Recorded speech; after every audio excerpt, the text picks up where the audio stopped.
अंग्रेजी महीनों के अनुसार 9 मई और हिंदी महीने की बात करें तो ज्येष्ठ मास की शुक्ल पक्ष की तृतीया को जिस महापुरुष का जन्म दिवस आता है, यानी कि आज के दिन जिस महापुरुष का जन्मदिन है, हमारे देश के यशस्वी प्रधानमंत्री जी ने भी सोशल मीडिया के माध्यम से उनका जन्म दिवस मनाया।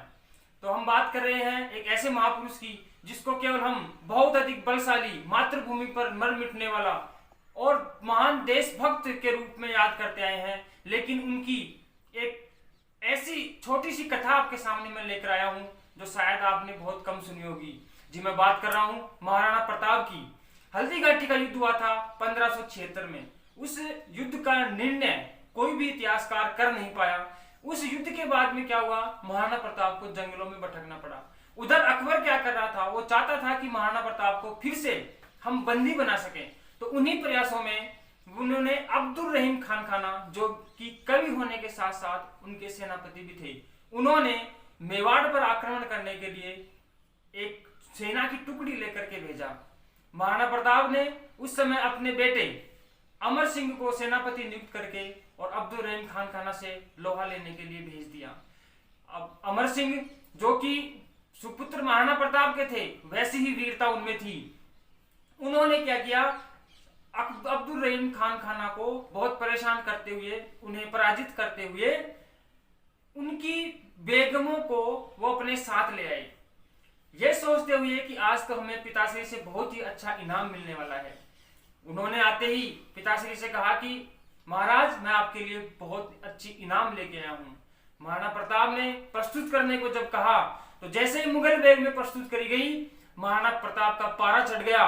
उन्होंने उदाहरण देते हुए बताया कि हमारी हिंदू संस्कृति में आज तक ऐसा कभी नहीं हुआ जहां नारियों का अपहरण किसी योद्धा ने, किसी राजपूत योद्धा ने या किसी हिंदू योद्धा ने किया हो। हमारी भारतीय परंपरा के अनुसार यत्र नार्यस्तु पूजन्ते रमन्ते तत्र देवता का सिद्धांत और ऐसी परंपरा हमारे यहाँ पर चलती है। तो उन्होंने उसी दिन कहा कि इनको ससम्मान वापस अब्दुल रहीम खान खाना के कैंप में छोड़ कर आओ, और अमर सिंह ने वैसा ही किया।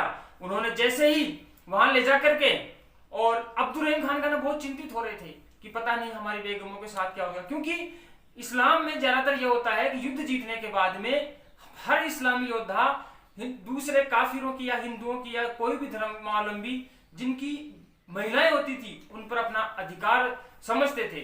तो वही सोच करके अब्दुल रहीम खान खाना परेशान हो रहा था कि पता नहीं क्या होगा। जब बेगमें आई तो उन्होंने आते ही रोते हुए पूरा वृतांत सुनाया कि तुम किस महापुरुष से लड़ने के लिए आ गए। यहाँ जो महापुरुष महिलाओं का इतना सम्मान करता हो, वो अपनी मातृभूमि के लिए अपना प्राण भी त्याग सकता है, तो आप इसको पराजित करने का सपना छोड़ दीजिए। ये बात सुनकर के अब्दुल रहीम खान खाना तुरंत अपनी सेना लेकर के वापस लौट गया। इस वृत्तांत से प्रभावित होकर के और अमर सिंह को उसने अपना दोस्त बना लिया। ऐसा कहा जाता है इतिहास में कि उनके पत्र व्यवहार भी हुआ करते थे।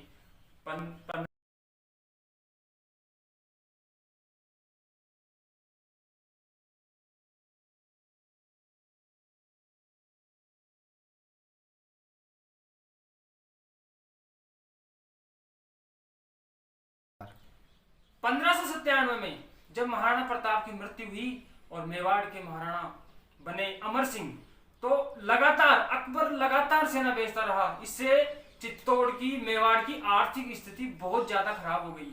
तो इससे तंग आकर के अमर सिंह के मन में विचार आया कि क्यों नहीं मुझे संधि कर लेनी चाहिए। तो ऐसा पता जब अब्दुल रहीम खान खाना को लगा तो उन्होंने पत्र के माध्यम से उन्होंने कहा कि भाई ऐसा आप मत करिए, आपका इतना गौरवशाली इतिहास रहा है, आपके पिताश्री जो है उन्होंने बहुत लड़ाइयां लड़ी हैं, तो आप थोड़े दिन की बात है, ये सब मुगल साम्राज्य मिट जाएगा, ये धर्म भी यही रहेगा, ये धरा भी यही रह जाएगी। आप अपने भगवान पर विश्वास रखिए और आप अपना कर्तव्य पालन करते रहिए। ऐसे थे हमारे महाराणा प्रताप, जो नारी का बहुत ज्यादा